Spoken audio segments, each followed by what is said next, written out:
Excellences, Monsieur le Président de la 78e session de l'Assemblée générale des Nations unies, Excellences, Monsieur le Secrétaire général de l'Organisation des Nations unies, distinguées personnalités, au nom de son Excellence le capitaine Ibrahim Traoré, président de la transition, chef de l'État, recevez les salutations fraternelles du peuple et du gouvernement du Burkina Faso.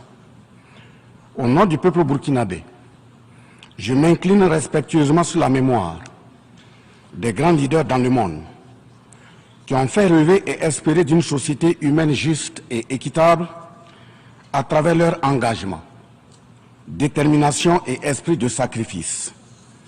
Je cite notamment Fidel Castro de Cuba, Patrice Émeric Lumumba du Congo, Modibo Keïta du Mali, Ruben Unyobé et Félix Mounier du Cameroun, Sylvanus Olympio du Togo, Che Guevara de l'Argentine, Martin Luther King et Malcolm X des États-Unis d'Amérique, Nelson Mandela de l'Afrique du Sud, Jomo Kenyatta du Kenya, Amilcar Cabral de la Guinée-Bissau et des îles Cap-Vert, Marianne Ngouabi du Congo-Brazzaville, le capitaine Noël Isidore Thomas Sankara du Burkina Faso, etc.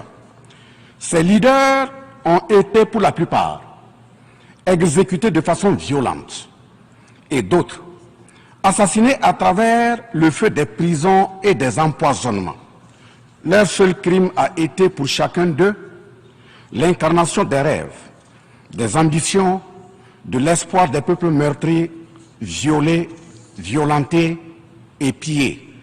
Monsieur le Président, ma présence à cette tribune honorable des Nations Unies, au nom du Burkina Faso, pays des hommes intègres, n'est pas pour ériger des murs de lamentation.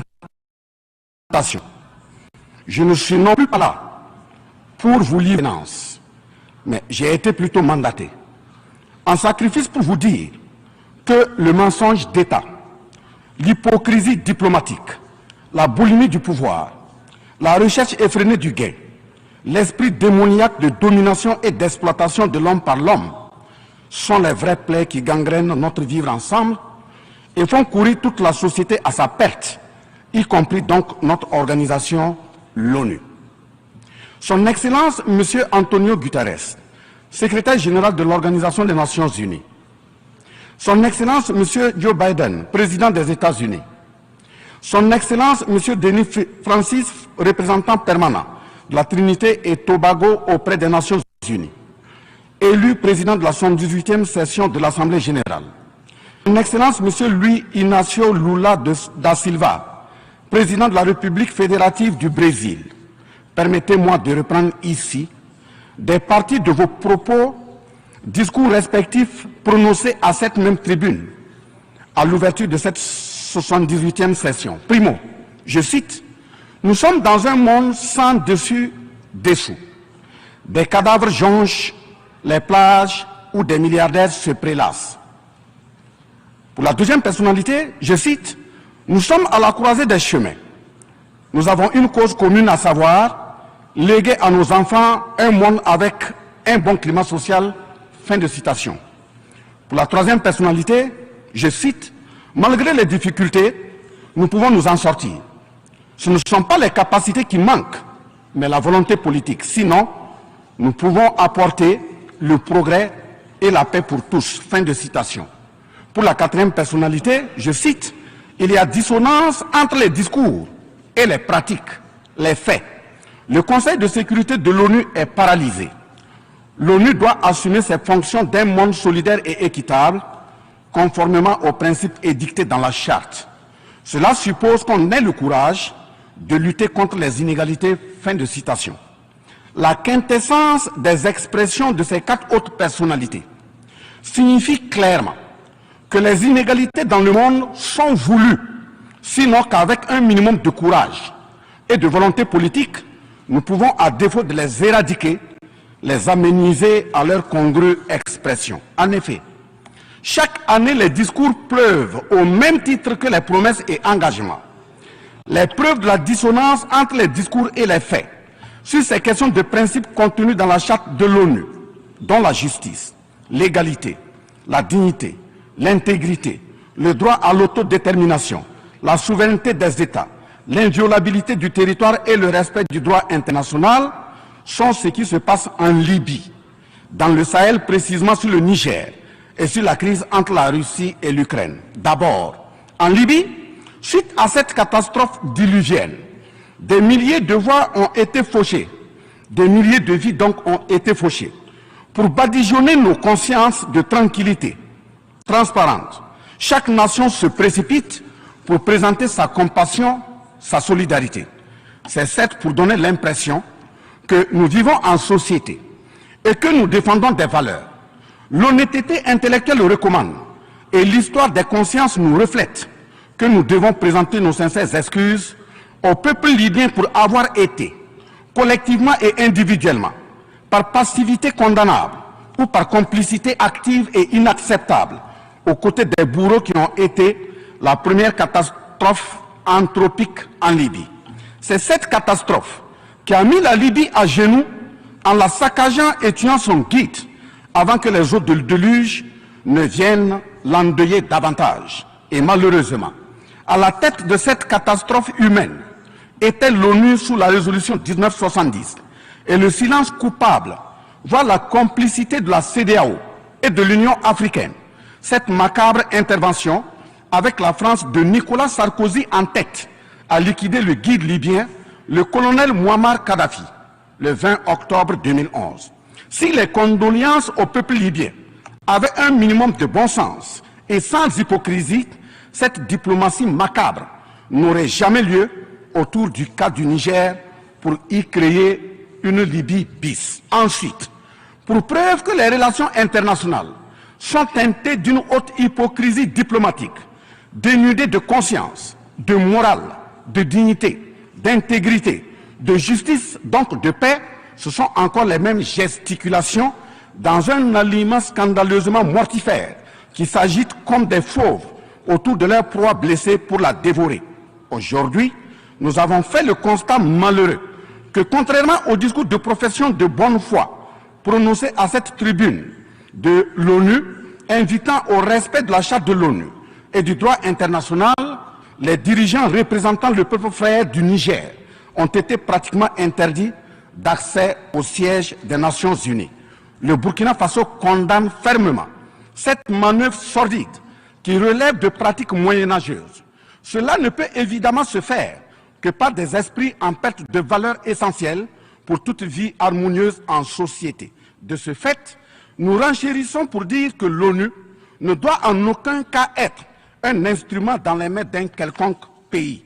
Les leaders panafricanistes qui se sont battus pour l'unité africaine, nos grands-parents qui sont tombés dignement sous les balles assassines des colons, les dignes fils africains qui se sont sacrifiés pour l'honneur sur le continent et qui ont lutté férocement contre la traite négrière et le néocolonialisme ont eu leur sommeil de guerriers perturbés pour avoir entendu qu'une poignée d'enfants égarés de l'Afrique tiennent le Niger, telle une boule de coton, à l'envahisseur afin qu'il y mette le feu. Oui, cher continent africain, une poignée de tes enfants a décidé de t'humilier et de te vilipender à travers le mensonge éhonté d'État, en commençant par le Niger. Par conséquent, je lance un appel vibrant et solennel au peuple sénégalais, béninois, nigérian, ghanéen, tchadien, ivoirien, comorien, bissau-guinéen et tous les peuples d'Afrique à se mobiliser davantage dans la fraternité et la solidarité africaine afin d'éviter que les impérialistes mettent le feu au Niger, comme le cas de la Libye. Monsieur le Président, Monsieur le Secrétaire général, distingué personnalité, j'insiste à cette tribune de l'ONU et devant le monde entier que la CEDEAO, l'Union africaine et l'ONU doivent impérativement se muer en des organisations véritables des peuples en lieu et place de structures d'une minorité de chefs d'État. Elles ne doivent pas être utilisées et instrumentalisées pour déstabiliser des pays frères en assassinant leurs leaders. Ce n'est qu'à ce prix que la charte de l'ONU et le droit international auront un sens. Enfin, parlant de la charte de l'ONU et du droit international, un conflit entre la Russie et l'Ukraine est entretenu et voulu par certaines puissances. Ainsi, plusieurs pays occidentaux, notamment les États-Unis et l'Union européenne, y ont déversé toutes sortes de soutien, notamment militaire. Les populations civiles ukrainiennes, engagées comme volontaires, dont certains pilotent même des chars, sont félicités et traités de patriotes. Le Mali, le Niger et le Burkina Faso font face à une guerre qui leur a été imposée par l'impérialisme sous le couvert de terroristes de tout acabit, sémant terreur et désolation. Malgré l'existence de cette même charte des Nations Unies, avec ses principes d'égalité, de justice d'une part, et d'autre part, le même droit international invoqué, à cette tribune de l'ONU, il y a nettement un fossé abyssal dans le traitement des questions. En effet, prenant le cas du Burkina Faso, les populations civiles, face aux incursions barbares et meurtrières des terroristes, ont décidé de s'engager aux côtés des forces de défense et de sécurité. Ces populations ainsi engagées, formées et encadrées par les FDS, sont appelées des volontaires pour la défense de la patrie. Ainsi, au Burkina Faso, nous avons 58 000 VDP, dont 42 000 VDP communaux et 16 000 VDP nationaux qui combattent sur tous les fronts aux côtés des forces de défense et de sécurité, formées, encadrées, orientées par elles. Celles-ci n'agissent que sur instruction et surveillance des FDS et conformément à des textes réglementaires en vue de protéger leur vie et leurs biens. Ce sont ces patriotes que certains chefs d'État de la CEDEAO et de l'Union africaine, sur instrumentalisation de puissances impérialistes capitalistes, tentent de faire croire à la communauté internationale que ce sont des milices. C'est cela le mensonge éhonté d'État. Monsieur le Président, si la communauté internationale était honnête et sincère dans son engagement contre le terrorisme, il ne perdurera point, de sorte à ce que des populations civiles s'engagent et se forment pour assurer leur propre défense. Parlant d'un manque de franchise de cette communauté internationale, voici les exemples. Premièrement, lorsque le Mali, le Burkina Faso, le Niger et d'autres pays se sont organisés sur leurs frontières communes en mutualisant leurs forces pour faire face au terrorisme, la France est venue de nulle part imposer son instrument qu'est le G5 Sahel. Aujourd'hui, la CEDEAO, qui a subitement une force d'intervention pour établir des démocraties, a annoncé un apport de 2 milliards de dollars US. Mais à la création de cette G5 Sahel, jusqu'à nos jours, à sa vaporisation, cette CEDEAO n'a pu débourser que 25 millions de dollars, 25 millions de dollars US. Où est donc le sérieux dans la défense des vies humaines prônée par la Déclaration universelle des droits de l'homme et des peuples? Deuxièmement, le Burkina Faso subit des sanctions cyniques suite au coup d'État du 30 septembre 2022. Cette nébuleuse dite communauté internationale, sous l'impulsion de la France qui est passée par ses valets locaux en Afrique, a tenté d'abord de faire nommer un premier ministre au Burkina Faso en vain. Ensuite, ils sont passés à l'imposition de ministres dans des postes stratégiques au sein du gouvernement burkinabé en vain. Et enfin, ils ont négocié le maintien des relations afin que le capitaine Ibrahim Traoré mette en œuvre tout ce qu'ils décideront, condition sine qua non d'une durée à souhait au pouvoir. L'ayant aussi refusé, au nom de l'intérêt supérieur de son peuple, une avalanche de mesures répressives, de menaces, de tentatives de coup d'État, manœuvres immorales sont en élaboration dans des laboratoires criminels. Et malheureusement, toutes ces manœuvres et missions macabres sont pilotées en marionnettes téléguidées par des personnages de couloir présidentiel africains. C'est ainsi que même cette fameuse initiative d'Accra, sans le Mali, n'a pas fait long feu. Troisièmement, en plus des coupures d'aide, d'annulation de conventions de formation de nos forces de défense et de sécurité, nous assistons au blocage de notre matériel militaire, commandé avec la sueur de nos compatriotes, toujours sous l'impulsion de la France. En exemple, pour les vecteurs aériens nécessaires pour le contrôle et la défense du territoire, nous avons eu un contrat avec le Brésil, dont la licence d'armes devait provenir de la Belgique et le système de navigation de tir et de tir, ainsi que des caméras des États-Unis d'Amérique, puis un moteur du Canada. Ces moyens sont aujourd'hui fallacieusement et cyniquement bloqués. Vous parlez de défense des droits humains à cette tribune de l'ONU. Je vous invite donc à nous livrer incessamment nos armes pour la défense et la protection de nos populations meurtries. En tout état de cause, vous êtes solennellement saisis. Et si rien n'est fait, l'histoire vous tiendra responsable de non-assistance à personne en danger. Monsieur le Président, Monsieur le Secrétaire général, ce tableau peu reluisant de cette communauté internationale, caractérisée par la non-assistance à États en proie au terrorisme, l'hypocrisie internationale, la suprématie de quelques puissances au sein de l'ONU, la complicité au pillage de l'Afrique, etc., ne commande-t-il pas la traduction de cette communauté internationale devant la Cour pénale internationale? En un mot, notre sécurité sera assurée par nous-mêmes en priorité et non par quelqu'un d'autre. Sur la question de la présence de Wagner au Burkina Faso, chantée par une certaine presse téléguidée depuis l'Élysée, je répondrai ceci. Oui, Monsieur le Président, c'est nous les Wagner du Burkina Faso. Oui, ces braves forces de défense et de sécurité et volontaires pour la défense de la patrie sont les Wagner du Burkina Faso. Par conséquent, du haut de cette tribune de l'ONU, je magnifie le sacrifice de tout patriote au nom de l'intérêt national. Je salue vivement la mémoire de tous ceux qui sont tombés les armes à la main et magnifie le courage et l'intégrité de ceux qui sont toujours en vie et foncent inexorablement et de façon sacrificielle vers la victoire de notre peuple et la sauvegarde de notre patrie. Au lieu de nous aider à arrêter cette saignée humaine, ce sont des accusations fallacieuses, des mensonges éhontés d'État, englobés dans une diplomatie d'hypocrisie et des menaces voilées pour nous indiquer des partenaires à fréquenter et des conduites à tenir. Nous disons non.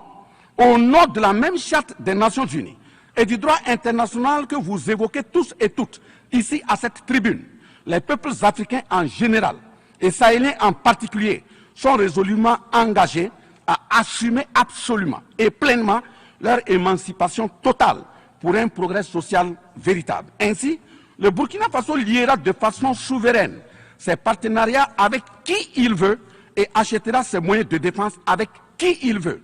Qu'un pays s'appelle Russie, Iran, Turquie, Azerbaïdjan, Cuba, Nicaragua, Corée du Nord, le Burkina Faso y achètera et y vendra librement ses produits sans intermédiaire, encore moins une autorisation de qui que ce soit. Et cela advienne que pourra.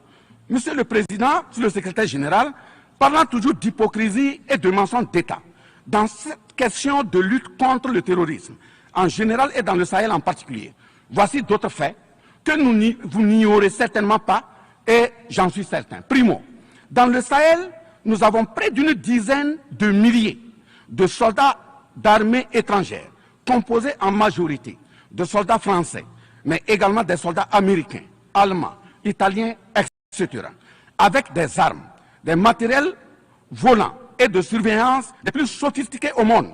Et malgré tout, personne ne voit des colonnes de centaines de terroristes se déplacer pour aller servir la désolation et la mort, souvent avec des armes inimaginables. Au Mali, au Niger et au Burkina Faso, il n'y a ni usine de fabrique d'armes, ni de munitions.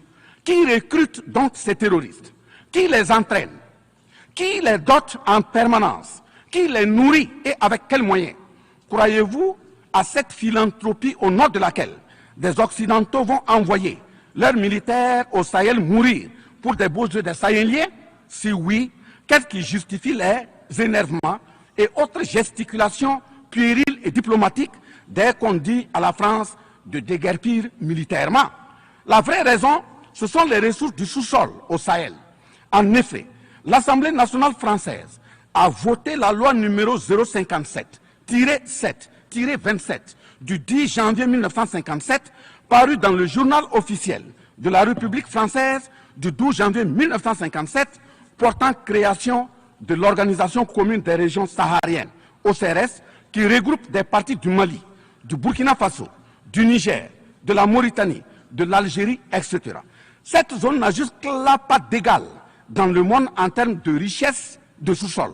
À titre d'exemple, la nappe phréatique la plus importante va de la Mauritanie à la Somalie, en passant par le Mali, l'Algérie, la Libye, le Niger, etc. Le journal Le Monde du 23 juin 1957 avançait le chiffre de 6 à 7 millions de tonnes de pétrole comme production potentielle annuelle du Sahara. En plus de ces ressources naturelles, nous avons l'uranium. l'or, le cobalt, le zinc, le diamant, le lithium, le cuivre, etc. Si vous, les Occidentaux, vous aimez tant les Sahéliens pour y amener vos militaires, mourir au nom de la démocratie, de la liberté, des droits humains et de la paix, pourquoi tout le continent africain, qui compte 1,3 milliard d'habitants, dont le deuxième continent le plus peuplé, avec 30 415 873 km² et 54 États, n'a aucun siège permanent au sein du Conseil de sécurité avec un droit de veto. N'est-ce pas là, au-delà d'un crime d'État, un crime onusien? Donc, acte aux mentions diplomatiques grossiers consistant à dire que ces puissances impérialistes viennent au Sahel pour défendre la démocratie et des droits humains. Parlant de droits humains, je vous rappelle que la première charte au monde sur cette question de droits humains de l'homme est bien celle de Kouroukan Fougan de 1236 au Mandé actuel Mali. De ce fait que les moralisateurs expansionnistes gardent leur rhétorique de respect des droits humains à géométrie variable pour leurs terroristes qu'ils encadrent. Secondo, l'Afrique n'aime pas comparer les morts. C'est un manque d'éducation que de le faire. Par conséquent, je m'incline respectueusement sur la mémoire de toutes les nationalités ayant perdu la vie en Afrique en général et au Sahel en particulier. Ainsi, sur les sorties hasardeuses, condescendantes et malheureuses du président de la République française Emmanuel Macron, et qui frise souvent le ridicule, tout en se glorifiant d'une hypothétique condescendance sur les peuples africains, je m'impose le devoir de lui faire un petit cours d'histoire sur sa propre histoire. Voilà pourquoi les salles de classe sont faites pour que les enfants apprennent les cours et grandissent bien, que de s'adonner à autre chose, au risque de se perdre à jamais. Mais pour commencer, je précise qu'aucun peuple africain ne s'est opposé au peuple français. Il n'y a pas donc de sentiment anti-français en Afrique. Il n'y en aura jamais du fait de notre légendaire hospitalité et amour du prochain. Il y a que les peuples africains refusent la condescendance, l'arrogance, l'insolence, la suffisance, le paternalisme, le pillage de ses ressources et le crime organisé. En effet, pour votre mémoire, Monsieur Emmanuel Macron, d'abord, je rappelle l'appel à travers la BBC en Angleterre le 14 juin 1940, lancé par votre propre grand-père, le général de Gaulle, à l'endroit de l'Afrique pour venir sauver la France des griffes des nazis. Comme rappel, nous avons 17 000 Maliens morts pendant les deux guerres mondiales, d'une dette de sang que la France semble avoir occultée. S'ils le veulent, qu'ils aillent dans le livre, confère livre de Bakary Kamia, professeur agrégé de l'université Sorbonne. J'ajoute dans ce même document, à la page 344, au tableau 21, les vétérans soudanais des deux guerres. Il en résume un total du Burkina Faso, du Mali et du Niger à 82 208 combattants qui sont tombés. Et au niveau de l'Afrique occidentale française, il y a eu 154 519 combattants mobilisés, qui se confèrent donc aux sources Henri Léger, rapport de fin de mission en AOF Dakar, le 13 juin 1950, archives du Sénégal, code 4 D 68, entre parenthèses 89, voire annexe 5. Ensuite, le 17 novembre 1986, François Mitterrand, président français d'alors, en réponse au capitaine Thomas Sankara, disait ceci, je cite, « L'Afrique a été pillée. J'ai parlé de matières premières. J'aurais dû parler des hommes. Pendant des siècles, on vous a exploité humainement. On a volé vos hommes, vos femmes, vos enfants. On s'est servi de vous. Je comprends votre refus, votre révolte, et j'approuve votre combat. Vous avez raison de refuser d'être un continent sacrifié.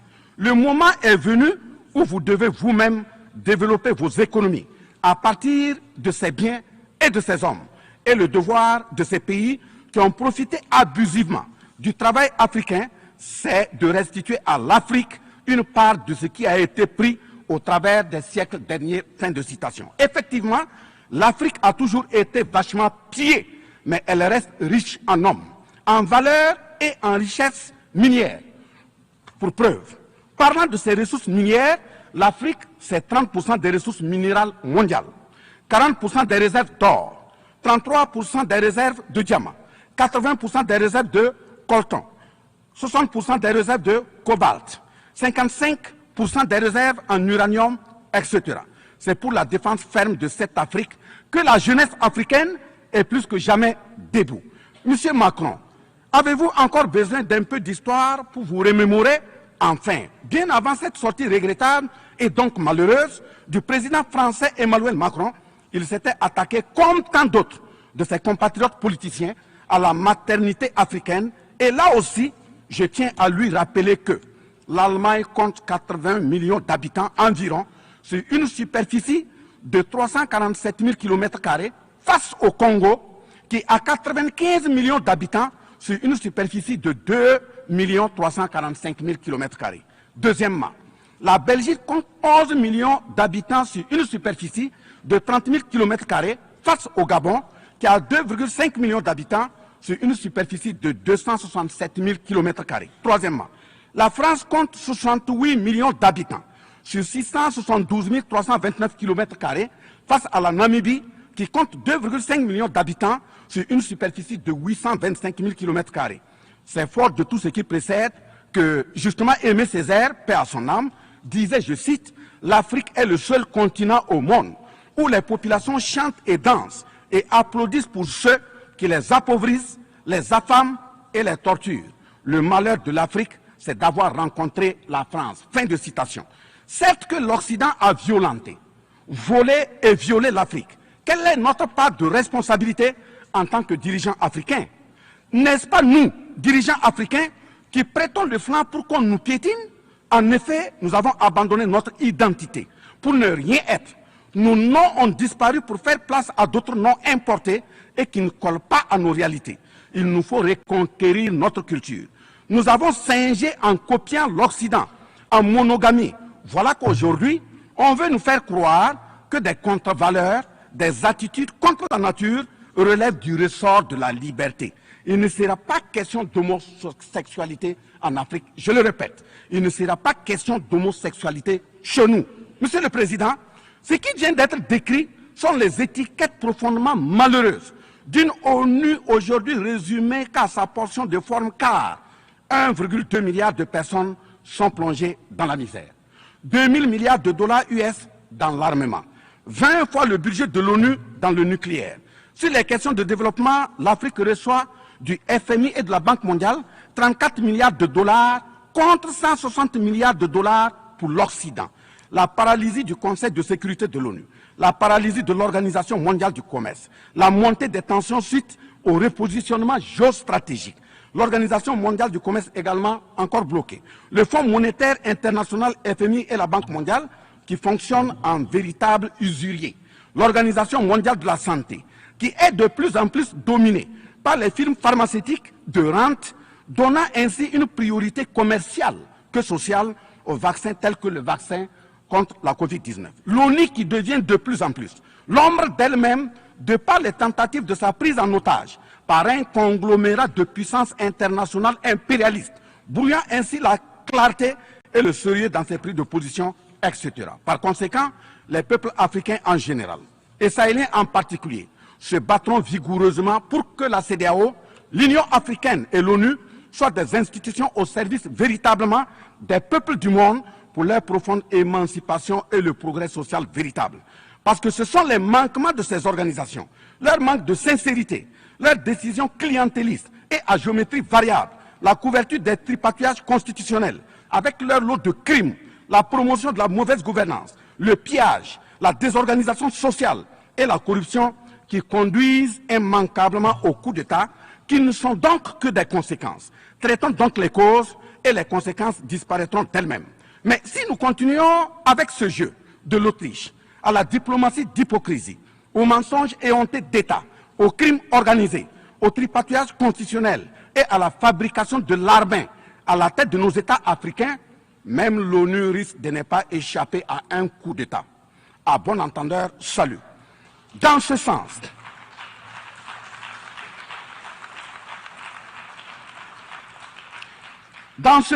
et afin de prendre leur destin en main, le Mali, le Niger et le Burkina Faso ont signé l'Alliance des États du Sahel en abrégé AES.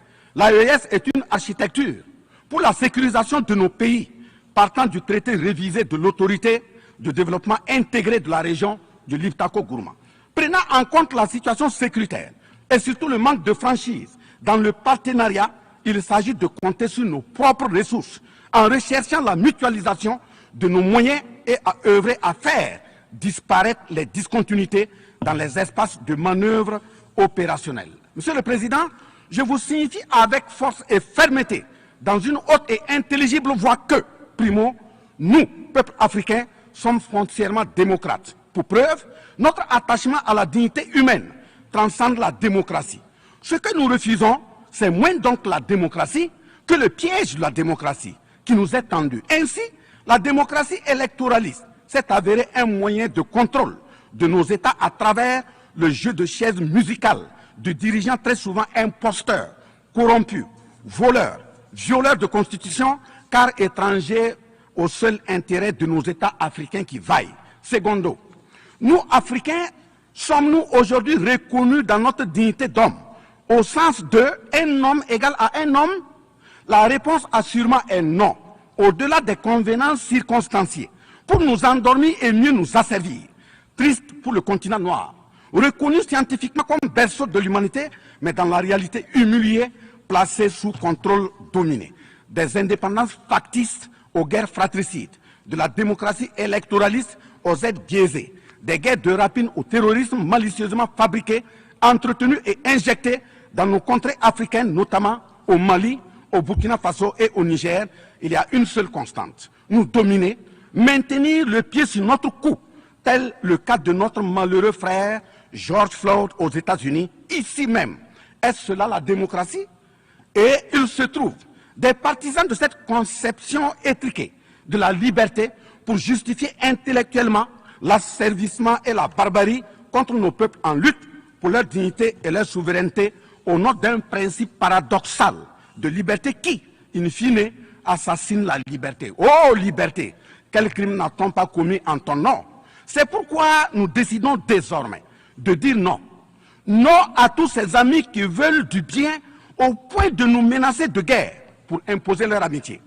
Nous adapterons notre démocratie tant brandie et chantée par des loups dans des pots de bélier afin de sécréter par nous-mêmes le leadership politique adéquat pour nos peuples en vue de leur bonheur.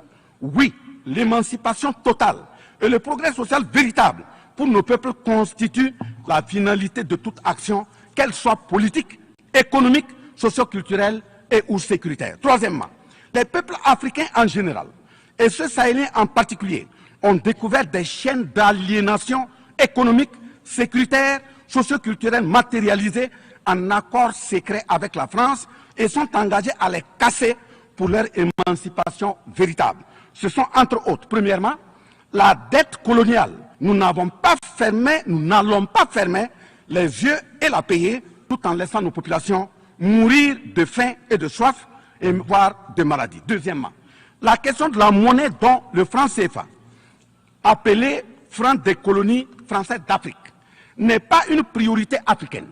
Au plan juridique, la propriété est le droit de jouir et disposer des choses de la manière la plus absolue. Confère article 544 du Code civil français chez eux-mêmes. Un brevet est donc détenu par la France sur le franc CFA. Elle est par conséquent propriétaire du franc CFA et elle la loue aux États francophones africains. Ce qui est marrant en plus est que le biais produit par la France pour l'Afrique de l'Ouest diffère de ceux de l'Afrique centrale en valeur monétaire sous la même appellation franc CFA. Le seul document reconnaissant le franc CFA est le décret numéro 45-0136 du 26 décembre 1945, dont les signataires furent Charles de Gaulle, président du gouvernement provisoire, René Plévin, ministre des Finances, et Jacques Soustel, ministre des Colonies. Quatrièmement, la priorité aux intérêts aux entreprises françaises dans les marchés publics et appels d'offres publics, c'est terminé. Cinquièmement, le droit exclusif de fournir des équipements militaires et de former les officiers militaires des colonies, là également c'est terminé, etc. Quatrièmement, personne n'applaudit un coup d'État. Mais si nous ignorons que ces coups d'État sont souvent des conséquences de la mauvaise gouvernance, et des tripatouillages constitutionnels pour s'offrir des mandats supplémentaires. Il y en aura toujours. Donc, ayons la lucidité de combattre les vraies causes en restant exigeants sur le respect des règles démocratiques et de la bonne gouvernance. Cinquièmement, les peuples africains ne sont pas opposés au peuple français, mais c'est plutôt la politique française, pleine de condescendance, qui est rejetée. En effet, la France, en refusant le rapatriement de son ambassadeur récusé au Niger, est une violation du droit international, notamment l'article 9 alinéa 1 et 2 de la Convention de Vienne sur les relations diplomatiques de 1961. En décidant de l'interdiction des artistes du Burkina Faso, du Mali et du Niger en France, c'est une méconnaissance très grave de la portée culturelle en tant que moteur d'équilibre familial, communautaire, voire national. L'artiste est un médecin du psychique, même à distance. En déclarant qu'ils ne veulent pas de chômeurs, de migrants, de voleurs, etc. en France, nous en Afrique en général, et au Sahel en particulier, ce sont les producteurs de chômeurs et de voleurs via le pillage cynique de nos ressources que nous ne voulons pas. Mais sincère reconnaissance au peuple du monde, à l'ensemble des personnalités à tous les niveaux dans le monde qui comprennent et accompagnent le Burkina Faso, le Mali et le Niger dans cette montée, certes difficile, mais s'adhère totale sur le chemin de la pleine émancipation, l'expression de la dignité, de l'honneur, de la liberté, de l'égalité, de la prospérité, de la justice et donc de la paix. Face à la situation que traverse le Burkina Faso, le gouvernement burkinabé a mis en œuvre des actions vigoureuses à travers l'adoption d'un nouveau plan de développement, le plan d'action pour la stabilisation et le développement, et ses 4 axes prioritaires qui sont, premièrement, la lutte contre le terrorisme et la restauration de l'intégrité territoriale. Deuxièmement, la réponse à la crise humanitaire. Troisièmement, la réponse de l'État à l'amélioration de la gouvernance. Et pour terminer, le dernier élément, la réconciliation nationale et la cohésion sociale. Ces efforts visent à offrir à la population burkinabé de meilleures conditions de vie, tout en saluant l'ensemble des partenaires à travers le monde qui nous accompagnent. Nous invitons vivement ceux qui sont toujours dans le doute ou tétanisés par des rapports au contenu faux qu'ils sont les bienvenus au Burkina Faso, à condition que le partenariat cadre avec la vision de la transition résumée dans ces 4 axes. Vive l'ONU, vive la 78e session, vive les peuples en lutte, vive la solidarité entre les peuples, vive l'Afrique libre, vive l'Alliance des États du Sahel, vive le Burkina Faso, la patrie ou la mort, nous vaincrons. Je vous remercie. I thank the Minister of State, Minister of Civil Service. Je remercie